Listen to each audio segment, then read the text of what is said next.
Introducing the Bite Me Cannabis Club.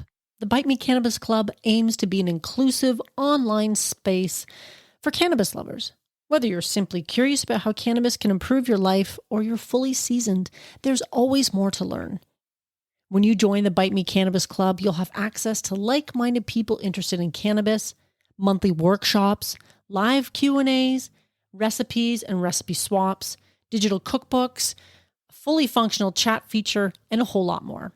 For a limited time, it's only $5 a month with a 30-day free trial so you can try it out and see if it's right for you. This isn't just another Facebook group or confusing Discord channel. I carefully chose a platform that offers a clear, uncluttered, and seamless community experience. See for yourself, join today, say hello. I can't wait to connect with you there. Join the Bite Me Cannabis Club today. Link in your podcast app.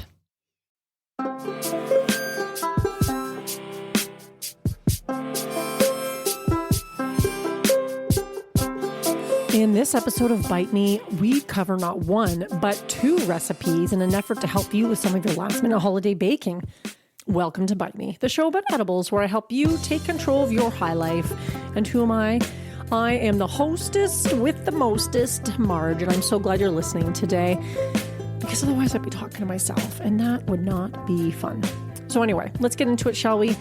This week's episode, like I said, we're going to be covering a couple of recipes. So before we get into it, a little reminder, if you haven't entered the subscriber giveaway, then please do so. You just have to go on over to bitemepodcast.com.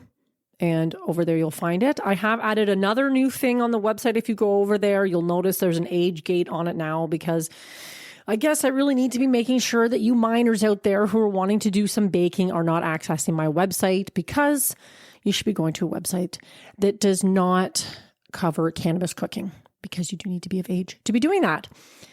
So you'll notice that's there. That's new, but there is a button you can click so it'll remember you for a couple of months. So you don't have to keep doing that. And the one thing I want to make sure I did as well is not force you to put in your birth date, because at the dispensary, I am consistently trying to access websites for the cannabis brands that we carry in the store, because sometimes I get asked questions and I don't have the answers at my fingertips.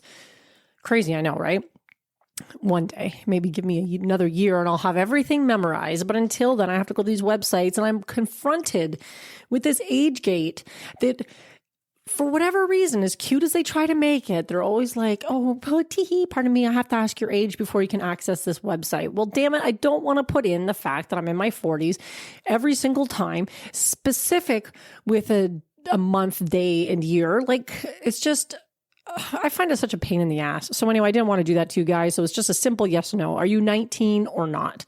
I put 19 because that's the legal age in Canada. Obviously, if you're in the United States, I'm probably going to have to play around with that a little bit. If you're not 21 or whatever the case might be in your area, please don't enter the website. That's it. That's my PSA for today. But anyway, I wanted to keep it really simple. So that's something you'll notice over there. And hopefully you'll be going over there, because if you're making lots of edibles this season as well, you'll be using the dosing calculator that I created for free for you guys to use so that you could figure out how potent your edibles were before you gift them. I am making some edibles this year for some people in mind. I have some loved ones and some coworkers and that kind of thing that I'm going to be gifting some edibles to. And it's always a nice touch when you can write on the package, however you package up your gifts, to put in an approximation of how potent you think they are based on the information that you have on hand. I know this might not be 100% accurate, but I'm going to tell you right now that the person receiving the gift, if they have an idea how potent the edibles are that they're receiving, will be far more excited to eat them than if they have no idea. Because I have talked to people, I think we talked about this in last week's episode with Chef Brent Leitch, and if you haven't listened to that one yet, it's a doozy. I definitely recommend that you check that one out. But we did talk about how he was gifted edibles and just told, if you don't eat a lot of edibles, just eat half a cookie. Well, that's great. But he mentioned also that he's pretty sensitive to THC, and 5 milligrams of cannabis is enough for him when it comes to an edible. I myself, I'm probably in your 40-50 range of milligrams for edibles that I eat. And I know people who can eat 100, 200, 250. I have a coworker that can eat 250 milligram edibles. Do they knock her out, or is that a pretty heavy dose? Yes. If I ate 250 milligrams, I would be high for days and I would be calling into work. because there's no way I could function. So, and this woman is the tiniest person. She's the tiniest person. And I find personally, in my experience, just talking with all kinds of people about their tolerances when it comes to edibles, is that gender doesn't play a role. How much you smoke really has nothing to do with it. Sex, all that stuff. It's your unique biology that's going to dictate your tolerance. And I feel like it sort of stays at a pretty consistent level. You can eat lots of edibles and it might increase a little bit, but you still always have that sort of baseline, I guess, of where you're going to be at. So when you're making edibles for people, it's a really nice touch to be able to say, hey, I think this cookie is 20 milligrams. And then they can eat that with a little more confidence, knowing that you haven't made probably 100 milligram cookie and they're going to eat half of that. And then that's going to fuck them right up because, they're a 5 or 10 milligram person. You want to give the gift of relaxation, of joy, of comfort. You don't want to give the gift of hell, because I'm sure if any of you have gone through an overdose of edible cannabis, it is not fun. It is not fun at all. So please make use of that free dosing calculator. It's under the resources tab on the website, bitemepodcast.com. So that's the little bit of housekeeping today. And if you do enter the subscriber giveaway, I'm probably going to do it sometime before Christmas. You're not going to get it before Christmas because I don't think it would arrive in time anyway. But it's a gold leaf cooking journal, and I'm pretty excited about that because they're just fantastic journals where you can keep notes on the infusions you're making or any great recipes that you like to go, like if you have any go-to recipes you want to keep note of, any notes of when you're creating in the kitchen. And it's a pretty indispensable little journal to have. So that's my giveaway. I know there's tons of giveaways going on right now. I find it funny because there are so many, and there's so many great giveaways, and I want to enter them all. But then I want to give away sort of mid-November. Actually, somebody that I knew that was doing it, and I won, and it was a really great prize. And one of the things was a rolling tray.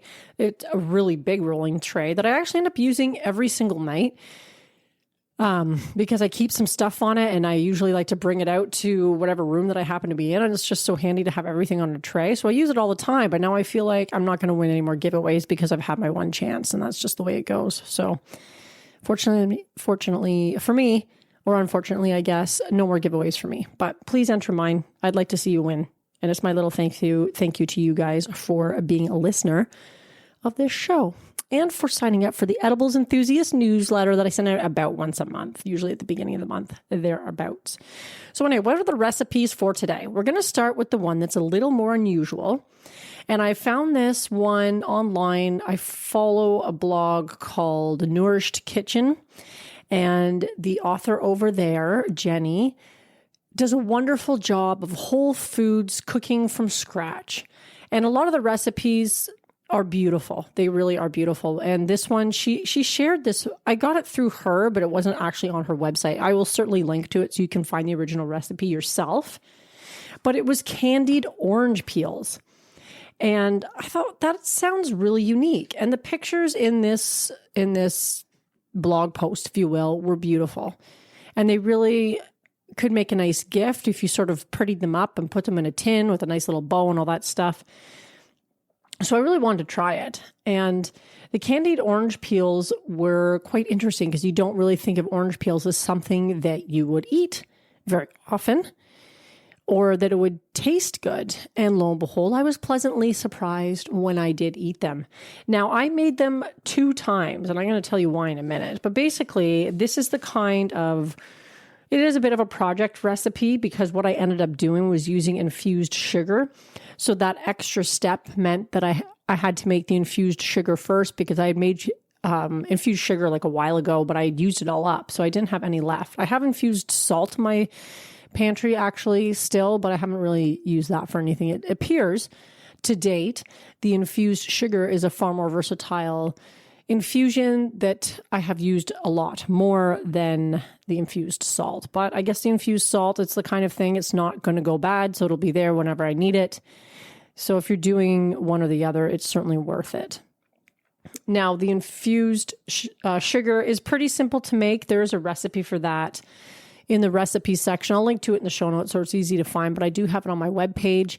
The only caveat is that you don't want to do that on a gas stove. I ended up doing mine on a dehydrator because you're using an alcohol-based tincture in order to infuse the sugar. And you, of course, don't want the alcohol vapor or fumes around a gas stove, which I happen to have. What I ended up doing, like I said, I put it in a dehydrator instead and did it that way, and that worked out just fine.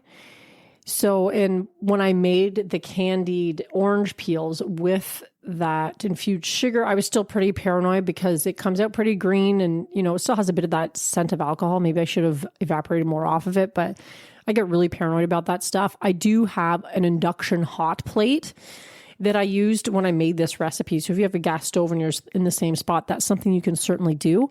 This induction hot plate is actually fantastic. It heats up so fast. It's like a Salton one. It's nothing particularly fancy. It's just one burner. And I was hoping to use it for some other projects upcoming. Stay tuned.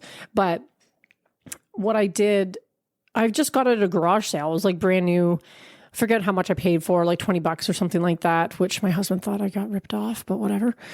And I did see the same ones on Amazon for $75. That would be $75 Canadian, of course. And I've seen them also since, the exact same ones, it appears, at Costco for $50. So these things are out there, they're available, and they're not necessarily too expensive. So if you're going to be doing a lot of this type of stuff, working with alcohol-based tinctures and infusions, and you have a gas stove, a little device like this can give you some peace of mind so that you're not working around an open flame when you're using those types of ingredients. So I digress. I will link to that in the show notes so you can see what it looks like. There's probably all kinds of them out there, but this induction one heats up so fast. It's actually faster even than my gas stove. And gas stoves are known for their quick and immediate heat. So I was pretty impressed with that. But for these candied orange peels, what you basically need are 3 oranges, 2 cups of water, 1 cup of sugar, plus more for coating, and 1 scored vanilla bean or pure vanilla extract. And I ended up using the vanilla extract because I went to go make these. I didn't have the vanilla bean on hand. I have since bought some actually, but when I made these, like I said, I didn't have it on hand. So sometimes you just got to make do with what you've got so you don't drive yourself crazy. She says in the article, the author of this, which I'll have to get the name for, but again, it'll be linked to in the show notes, 3 oranges. I think the first time I made it, I did a half batch, and she said she used Cora oranges, and I can't remember which variety that is.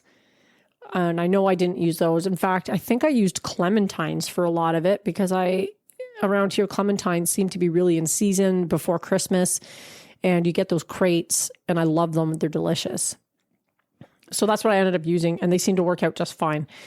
The trick here is sometimes you don't want to eat 3 oranges in a row. And I think I did more than that for the clementines because obviously they're probably smaller in size than the Cora oranges that she was referring to.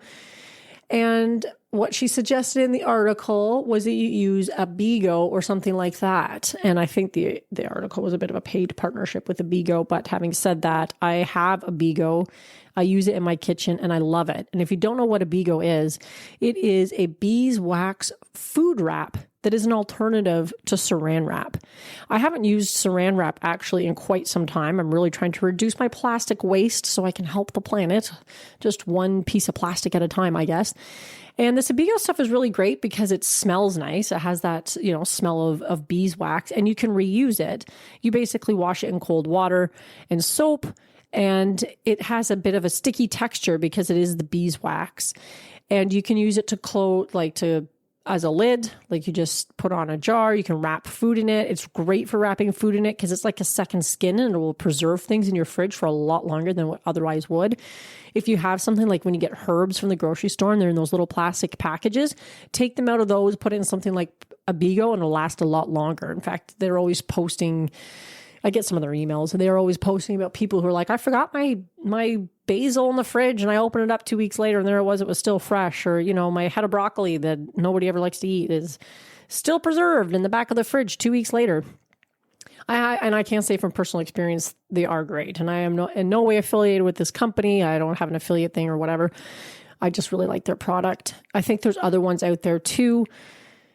I think I also have ones called bees bags maybe, or something like that. It's the exact same idea, only they've already sewn them up into little bags, which are great for putting sandwiches in if you're going to work or that kind of thing. So if you can't eat all the oranges at once, just simply store it in something, an Abigo or something to keep it fresh for a couple days till you can get around to collecting enough of these peels to make your candied orange peels.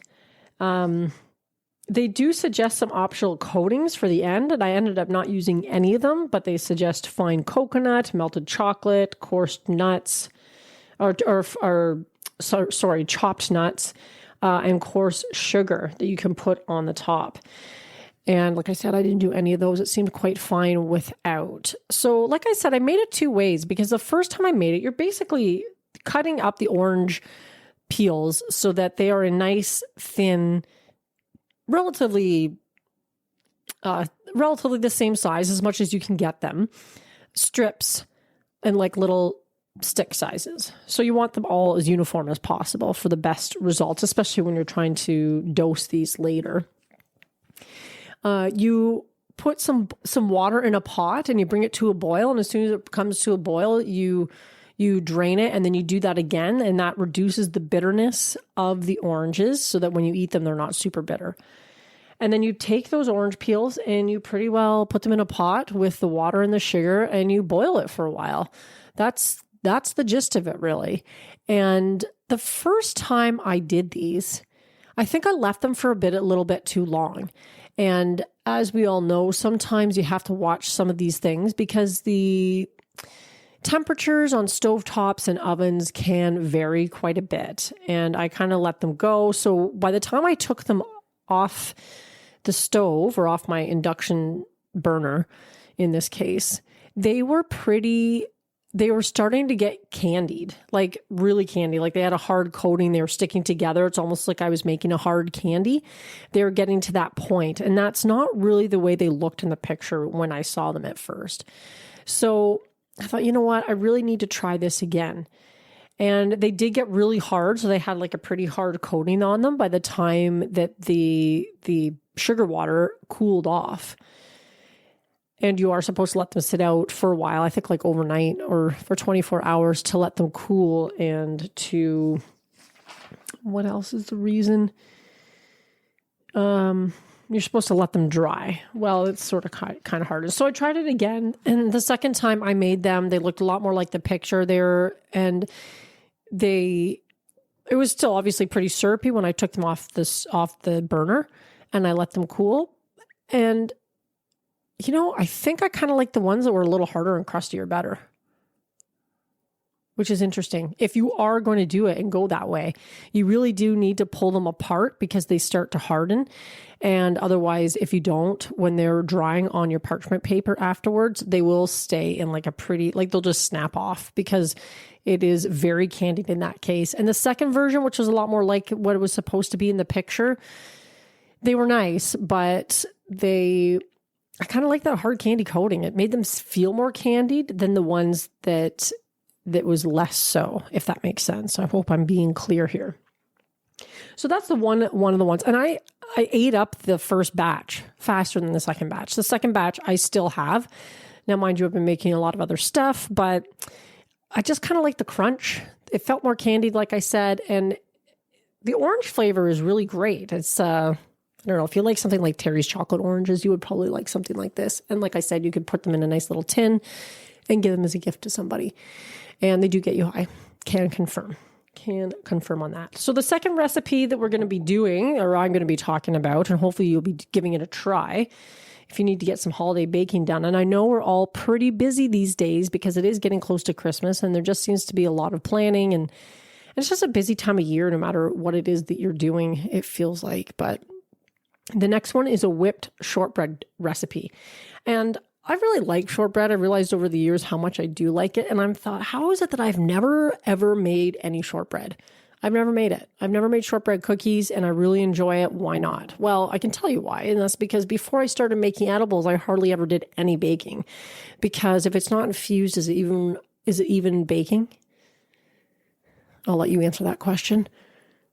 I think not. But in any case, I haven't really done that much baking. So it wasn't until I started experimenting in my kitchen and alternative ways to get high that I realized that baking offered a whole world of ways to satisfy my sweet tooth while also getting high. So, here we are. But that is why I've never made shortbread. So I got this recipe. This is a family recipe handed down generation to generation. Well, that's not actually true, I don't think. But it is a family recipe. And shout out to Amy, who does my nails on a regular basis. She shared this recipe that is used in her family quite often. And the one thing, and we were talking about it at my last appointment, and one of the things I loved about it was that it was so easy. And she has shared recipes before that did not disappoint. So, of course, I had to try these. And it's 3 ingredients, you guys. 3. 1 cup of butter, soft butter, so like room temperature butter. 1/2 cup of icing sugar, and 1.5 cups of all-purpose flour. And that's all you need. And from there, it's pretty simple. Sift together your icing sugar and your flour and whip with butter for at least 10 minutes. Those were all the instructions. And then you bake them 325 to 350. And what does that look like?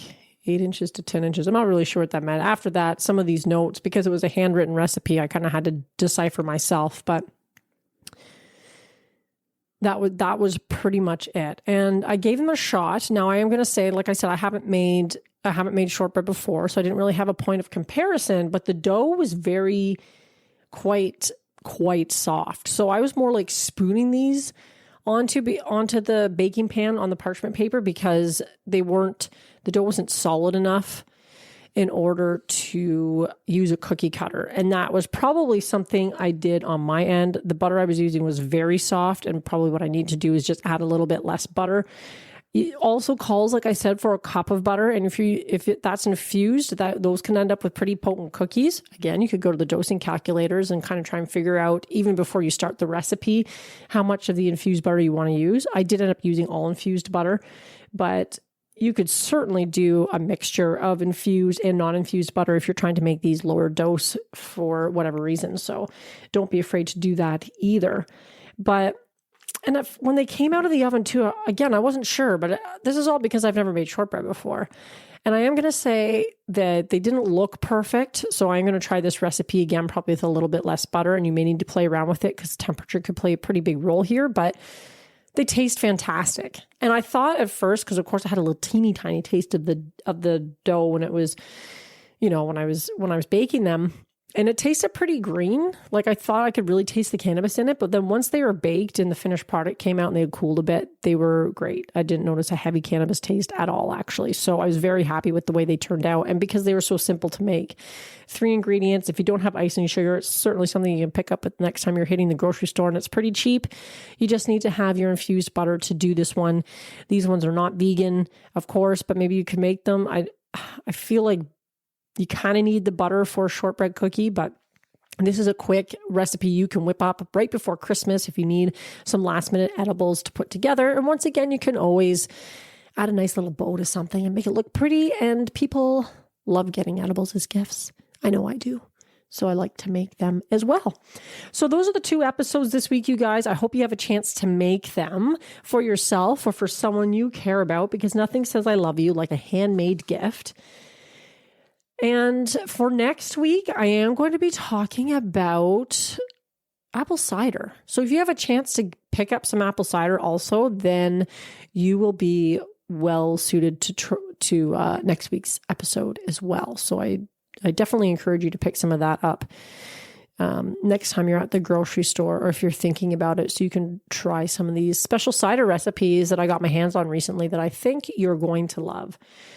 So that's it for this week. Like I mentioned, once again, if you love this episode, please feel free to share with somebody that you also think would like to have a listen, or to try some of the recipes, or to follow along, because they are also edibles lovers. And you can also support the show by leaving a fantastic review, or I don't know what else. There's all kinds of ways you can support the show. So I hope you do, and I'm so glad that you're listening. And I hope you're staying safe this holiday, whatever that looks like for you. And stay safe and stay high, my friends.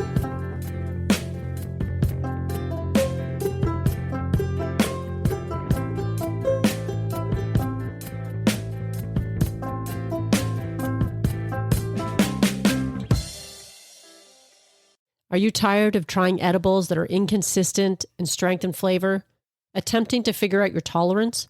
Do you want to take control of your edibles experience and find the optimum combination of factors that results in the best outcome? If so, this edibles journal is perfect for you. The Bite Me Edibles Journal provides a convenient and organized way for you to track and record your edibles experience, whether it's homemade edibles or store-bought. It includes 48 fillable pages. It's sized 8.5 by 11 for plenty of writing space, includes information on calculating the potency of homemade edibles, and it was created by an edibles expert. Whether you're a seasoned edibles enthusiast or just starting out on your cannabis journey, the Bite Me Edibles Journal is an essential tool for anyone interested in enjoying their edibles to the fullest. Take control of your high life with this convenient and helpful resource. Add it to your Amazon cart today. Tap the link in the show notes.